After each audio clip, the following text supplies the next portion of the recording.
आज का हमारा पहला क्वेश्चन है। अगस्त 2026 में भारत का 101वां नंबर का रामसर स्थल किसे घोषित किया गया है? तो भारत को उसका 101वां नंबर का रामसर स्थल मिल चुका है और ये है अरुणाचल प्रदेश का Glow lake. B option correct हो जाएगा। पिक्चर पे आप देख सकते हैं, ये है ग्लाव लेक हमारी। अगस्त 2026 में अरुणाचल प्रदेश की ग्लाव झील को भारत का 101वां नंबर का रामसर स्थल घोषित किया गया। ये अरुणाचल प्रदेश राज्य का पहला रामसर स्थल है। ये झील लोहित जिले में कामलांग टाइगर रिजर्व और वाइल्ड लाइफ सैंक्चुरी के भीतर स्थित है। रामसर स्थल का दर्जा क्या होता है? रामसर स्थल हम उन आर्द्रभूमियों को कहते हैं जिन्हें अंतर्राष्ट्रीय महत्व का माना जाता है। ये दर्जा 1971 में ईरान के रामसर शहर में अपनाई गई रामसर कन्वेंशन के तहत दिया जाता है। तो इस कन्वेंशन में झीलें, दलदल, पीटलैंड, मैंग्रोव और मानव निर्मित आर्द्रभूमियां भी शामिल हो सकती हैं और भारत 1982 में इस संधि में शामिल हुआ था। ठीक है, तो यहाँ पर करेक्ट आंसर हो जाएगा आपका बी ऑप्शन, अरुणाचल प्रदेश का ग्लाव लेक। इसके अलावा फ्रेंड्स, अभी कुछ दिनों पहले हमने देखा था कि हमें हमारा 45वां नंबर का यूनेस्को वर्ल्ड हेरिटेज साइट भी मिल चुका है और ये साइट हमारी कौन सी थी? ये थी सारनाथ। ठीक है, सारनाथ कहाँ पर है? ये उत्तर प्रदेश के वाराणसी शहर में लोकेटेड है। तो अभी रिसेंटली ये भी डिक्लेयर हुई थी एज हमारी 45 यानी 45वीं नंबर की वर्ल्ड हेरिटेज साइट यूनेस्को की तरफ से। तो आपको ये भी फैक्ट ध्यान में रखना है। ठीक है, और इसके पहले 2025 में 44 नंबर की हमारी यूनेस्को वर्ल्ड हेरिटेज साइट कौन सी थी? Maratha military landscape. ठीक है, तो सारे फैक्ट्स आपको ध्यान में रखने हैं। आइए एक बार क्विकली देख लेते हैं इस लिस्ट को। जो 100वां रामसर स्थल था ये था जयप्रकाश नारायण पक्षी अभ्यारण्य, सुरहाताल इसको हम कहते हैं और ये उत्तर प्रदेश में है। 99वें नंबर का रामसर स्थल है शेखा झील पक्षी अभ्यारण्य, ये उत्तर प्रदेश में है। 98वें नंबर का रामसर स्थल है छारी ढांड, ये गुजरात में है। 97वें नंबर का रामसर स्थल है पटना पक्षी अभ्यारण्य, ये एटा उत्तर प्रदेश में है। 96वें नंबर का रामसर स्थल है राजस्थान का सिलसेड़ झील। 95वें नंबर का रामसर स्थल है छत्तीसगढ़ का कोपरा जलाशय और 94वें नंबर का रामसर स्थल है बिहार का गोगाबिल झील। ठीक है, तो ये हाल ही में कुछ स्थल है हमारे जो इस सूची में शामिल किए गए। इनको इनके नंबर के साथ आपको याद में रखना है। ठीक है, बहुत इंपॉर्टेंट है। ये जो कोपरा जलाशय हमने देखा, ये छत्तीसगढ़ का पहला रामसर स्थल था। ठीक है, तो जहां पर पहली बार इस तरह से डिक्लेरेशन हो रहा है वो आपको जरूर याद में रखना है। ठीक है, क्वेश्चन नंबर 2 है, केंद्रीय मंत्रिमंडल ने वर्ष 2026-27 से 2030-31 की अवधि तक संशोधित खेलो इंडिया योजना और राष्ट्रीय खेल संघों की सहायता के लिए कुल कितने वित्तीय परिव्यय को मंजूरी दे दी है?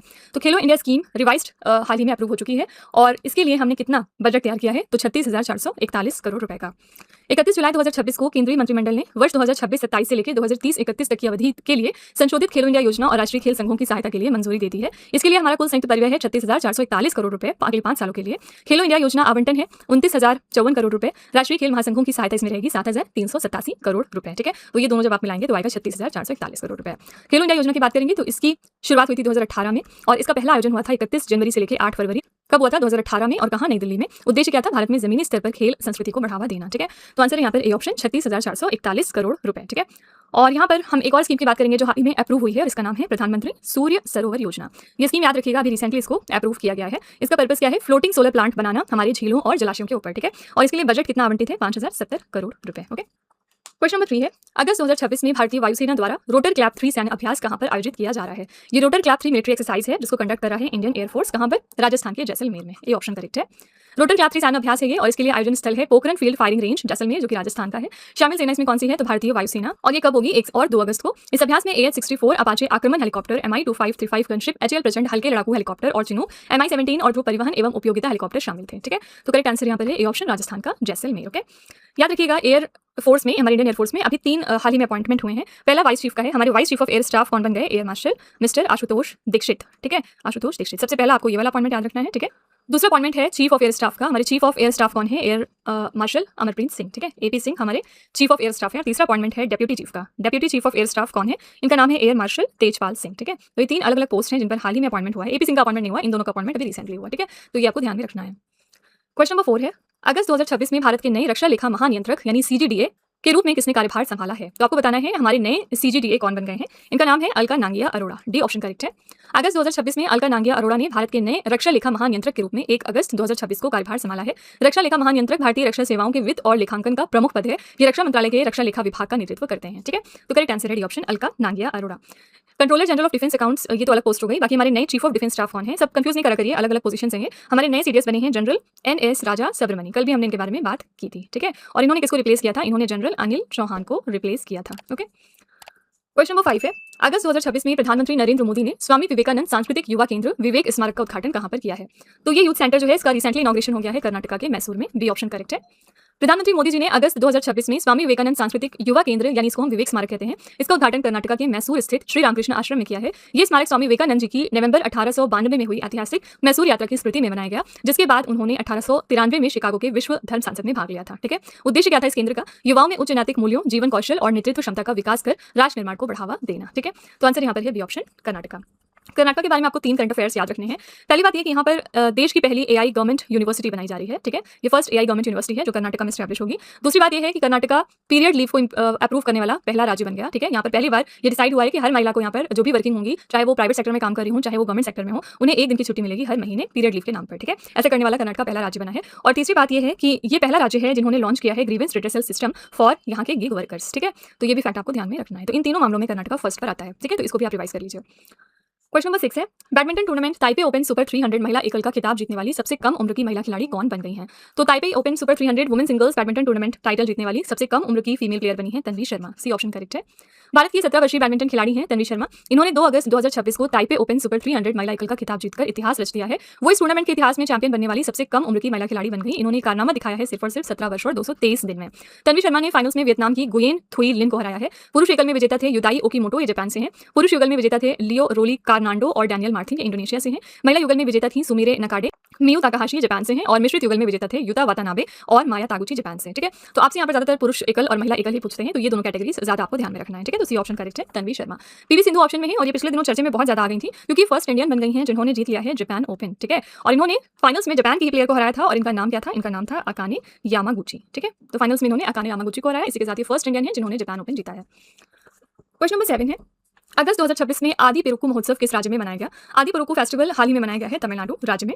आदि पेरुक्कू तमिल महीने के आदि के 18वें दिन मनाया जाने वाला उत्सव है। आदि पेरुक्कू को पडिनित्तम पेरुक्कू भी कहा जाता है क्योंकि तमिल में पडिनित्तु का अर्थ 18 है और पेरुक्कू का अर्थ उठना है। ये उत्सव मानसून के आगमन और नदियों में जलस्तर बढ़ने की खुशी में मनाया जाता है। इस दिन लोग विशेष रूप से कावेरी नदी और अन्य जल स्रोतों की पूजा करके प्रकृति के प्रति अपनी कृतज्ञता व्यक्त करते हैं, ठीक है। तो आंसर यहाँ पर है ए ऑप्शन तमिलनाडु, ओके। और याद रखिएगा कि अभी एक और फेस्टिवल मनाया गया था जिसका नाम है राजा परबा। ये फेस्टिवल कहाँ का है? ये फेस्टिवल है उड़ीसा का, ठीक है। तमिलनाडु में अभी चीफ मिनिस्टर और गवर्नर दोनों ही हाल ही में अपॉइंट हुए हैं। चीफ मिनिस्टर का नाम है मिस्टर सी जोसेफ विजय, ठीक है। और यहाँ पर गवर्नर बने हैं मिस्टर राजेंद्र विश्वनाथ आर्लेकर, ठीक है। तो ये फैक्ट्स भी याद में रखिएगा। जहाँ जहाँ पर नए सीएम और गवर्नर बन रहे हैं वो तो बहुत इंपॉर्टेंट है। चलिए हम इसी के साथ कुछ महोत्सव भी रिवाइज कर लेते हैं। माधवपुर खेड़ मेला मनाया गया गुजरात के पोरबंदर में। मुलगांव केलबाई पेट महोत्सव है गोवा का। सरहुल पर्व 2026 मनाया जाता है झारखंड में।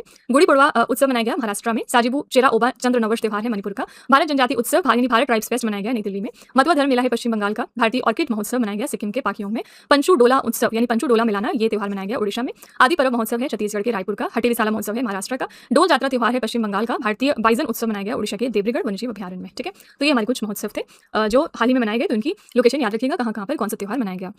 क्वेश्चन नंबर 8 है, भारत मैरीटाइम इंश्योरेंस पूल के तहत देश का पहला संप्रभु यानी सरकारी गारंटी वाला प्रोटेक्शन एंड इंडेमनिटी बीमा कवर किसने लॉन्च कर दिया? ये देश का हमारा पहला sovereign guaranteed protection and indemnity insurance cover है under the India maritime insurance pool और इसको लॉन्च किया है रिसेंटली वित्तीय सेवा विभाग ने यानी डिपार्टमेंट ऑफ फाइनेंशियल सर्विसेज ने। तो वित्तीय सेवा विभाग ने नई दिल्ली में भारत मैरीटाइम इंश्योरेंस पूल के तहत देश का पहला संप्रभु गारंटी वाला प्रोटेक्शन एंड इंडेमनिटी बीमा कवर लॉन्च किया। इसे the new India insurance company limited द्वारा डिजाइन किया गया है। ये भारत का पहला संप्रभु समर्थित संरक्षण और क्षतिपूर्ति समुद्री बीमा उत्पाद है जिसे समुद्री संचालन के दौरान होने वाली तृतीय पक्ष देनदारियों के खिलाफ जहाज मालिकों और चार्टरों को व्यापक वित्तीय सुरक्षा प्रदान करने के लिए डिजाइन किया गया है, ठीक है। तो आंसर यहाँ पर हो जाएगा A option department of financial services. यहाँ पर ऑप्शन में नीति आयोग है और अभी रिसेंटली यहाँ पर नीति आयोग में नए सीईओ बनाए गए हैं। इनका नाम क्या है? मिस्टर अनुराग जैन, ठीक है। ये हमारे नए सीईओ हैं नीति आयोग में। क्वेश्चन नंबर 9 है, अगस्त 2026 में प्रधानमंत्री नरेंद्र मोदी ने राष्ट्रव्यापी नशा मुक्त युवा फॉर विकसित भारत संकल्प अभियान का वर्चुअल माध्यम से शुभारंभ कहां से कर दिया है? तो इसका वर्चुअल माध्यम से शुभारंभ हो गया है नई दिल्ली में। डी ऑप्शन करेक्ट है। प्रधानमंत्री नरेंद्र मोदी ने 2 अगस्त 2026 को नशा मुक्त युवा फॉर विकसित भारत संकल्प अभियान का वर्चुअल शुभारंभ नई दिल्ली से किया। इस वर्चुअल लॉन्चिंग के दौरान देश भर के 28,000 से अधिक स्थानों से 1 करोड़ से अधिक युवाओं ने एक साथ जुड़कर नशा मुक्त जीवन जीने की प्रतिज्ञा ली। ये मादक पदार्थों के खिलाफ 100 सप्ताह तक चलने वाला एक राष्ट्रव्यापी जन आंदोलन है। इसके तहत आगामी 100 हफ्तों तक प्रत्येक रविवार को देश भर में खेल, सांस्कृतिक कार्यक्रम, योग, ध्यान और जागरूकता सत्र जैसी विशेष गतिविधियां आयोजित की जाएंगी, ठीक है। तो आंसर यहाँ पर हो जाएगा डी ऑप्शन नई दिल्ली। क्वेश्चन नंबर 10 है, 16वें भारतीय अंगदान दिवस के अवसर पर सबसे ज्यादा मृत अंगदाताओं की संख्या दर्ज करने के लिए भारत में सर्वश्रेष्ठ राज्य का राष्ट्रीय पुरस्कार किसे मिला है? तो सर्वश्रेष्ठ राज्य का यह खिताब दिया गया है तमिलनाडु को। ए ऑप्शन करेक्ट है।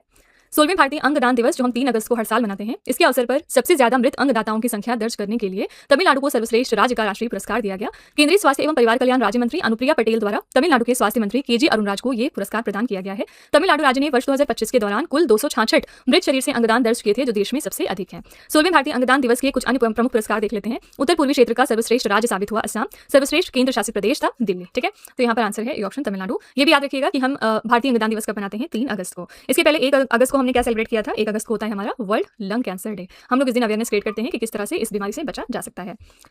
क्वेश्चन नंबर 11 है, अगस्त 2026 में प्रधानमंत्री नरेंद्र मोदी ने दक्षिण भारत की पहली सेमीकंडक्टर चिप यूनिट का शिलान्यास कहां पर कर दिया है? तो ये साउथ इंडिया का पहला सेमीकंडक्टर चिप यूनिट है और इसकी नींव रख दी गई है आंध्र प्रदेश के विशाखापट्टनम में। डी ऑप्शन करेक्ट है। प्रधानमंत्री नरेंद्र मोदी ने अगस्त 2026 में दक्षिण भारत की पहली सेमीकंडक्टर चिप यूनिट यानी पैकेजिंग फैसिलिटी का शिलान्यास आंध्र प्रदेश के विशाखापट्टनम के तरलुवाडा में किया है। इस परियोजना का नाम क्या है? ये advance system in package technologies द्वारा स्थापित की जा रही एक ओसैट इकाई है, यानी outsourced semiconductor assembly and test इकाई है। कुल निवेश यहाँ पर कितना है? तो इस अत्याधुनिक प्लांट के 2 चरणों में कुल 2387 करोड़ रुपए से 2500 करोड़ रुपए के अनुमानित निवेश के साथ विकसित किया जा रहा है। उत्पादन क्षमता कितनी है? ये इकाई प्रतिवर्ष लगभग 96 मिलियन सेमीकंडक्टर चिप्स का पैकेजिंग और परीक्षण करेगी। ठीक है, तो आंसर यहाँ पर है डी ऑप्शन, आंध्र प्रदेश के विशाखापट्टनम में हाल ही में इसकी नींव रख दी गई है। ठीक है, आंध्र प्रदेश की बात करेंगे तो यहाँ पर अभी कुछ दिनों पहले मिशन मशरूम लॉन्च किया गया था। किस लिए? आंध्र प्रदेश को मशरूम का हब बनाने के लिए। और इसी तरह से एक और मिशन है जिसका नाम है मिशन क्वीन पाइनएप्पल। ये कहां पर लॉन्च हुआ है? तो मिशन क्वीन पाइनएप्पल लॉन्च हुआ है त्रिपुरा में। ठीक है, तो इस तरह से ये भी फैक्ट्स याद रखने हैं आपको। क्वेश्चन नंबर 12 है, 5 अगस्त 2026 को नई दिल्ली में जीआई एंड बियॉन्ड 2.0 शिखर सम्मेलन 2026 का आयोजन किसके द्वारा किया गया? इस सम्मेलन का जो आयोजन है वो किया है हमारी टेक्सटाइल मिनिस्ट्री ने, यानी वस्त्र मंत्रालय ने। वस्त्र मंत्रालय ने हैंडलूम निर्यात संवर्धन परिषद के सहयोग से 5 अगस्त 2026 को डॉक्टर अंबेडकर अंतर्राष्ट्रीय केंद्र नई दिल्ली में जीआई एंड बियॉन्ड 2.0 समिट का आयोजन किया। इस सम्मेलन में digital handloom Atlas one platform endless markets का शुभारंभ किया गया। ये एक डिजिटल मंच है जिसका उद्देश्य है भारतीय हथकरघा उत्पादों को प्रदर्शित करना तथा बुनकरों एवं शिल्पकारों को वैश्विक बाजारों से जोड़ना। ठीक है, तो आंसर यहाँ पर है B option, ministry of textile.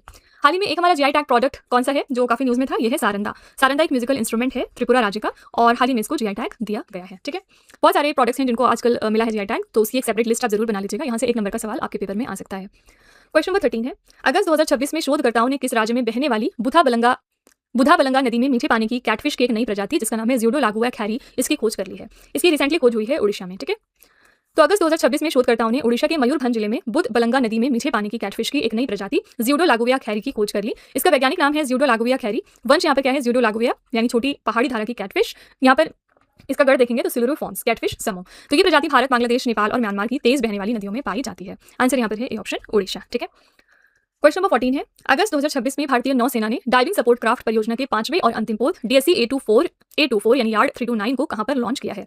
तो हाल ही में इसको लॉन्च कर दिया गया है पश्चिम बंगाल के कोलकाता में। ठीक है, बी ऑप्शन करेक्ट है। तो भारतीय नौसेना ने अगस्त 2026 में डाइविंग सपोर्ट क्राफ्ट योजना के 5वें और अंतिम पोत DSC A24 यार्ड 329 को पश्चिम बंगाल के कोलकाता में Titagarh rail systems limited shipyard में लॉन्च किया। इसके निर्माण करता है Titagarh rail systems limited Kolkata.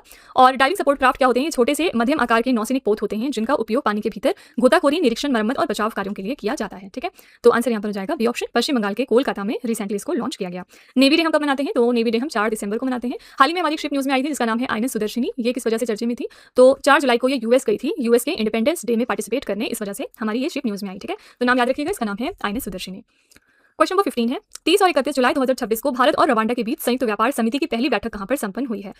ये फर्स्ट मीटिंग थी ज्वाइंट ट्रेड कमेटी की बिटवीन इंडिया एंड रवांडा और ये रिसेंटली हुई है इंडिया के नई दिल्ली में। ए ऑप्शन करेक्ट है। भारत और रवांडा के बीच संयुक्त व्यापार समिति की पहली बैठक नई दिल्ली में संपन्न हुई है। भारतीय प्रतिनिधिमंडल का नेतृत्व किया है वाणिज्य विभाग के संयुक्त सचिव मिस्टर अमित कुमार ने। इस बैठक में दोनों देशों ने महत्वपूर्ण खनिजों जैसे टिन, टंगस्टन और टैंटलम, फार्मास्यूटिकल, स्वास्थ्य सेवा, कृषि प्रसंस्करण, डिजिटल सार्वजनिक अवसंरचना और फिनटेक जैसे क्षेत्रों में सहयोग बढ़ाने पर सहमति जताई। ठीक है, रवांडा की राजधानी है किगाली और यहाँ पर मुद्रा चलती है रवांडा फ्रैंक। ठीक है, तो आंसर यहाँ पर हो जाएगा ए ऑप्शन, भारत के नई दिल्ली में ये इवेंट हुआ है। ओके, तो फ्रेंड्स ये थे आज के हमारे most important 15 current affairs. I really hope कि आपको ये हमारा सेशन पसंद आया होगा और आप जरूर कुछ ना कुछ नया सीख कर ही जा रहे होंगे।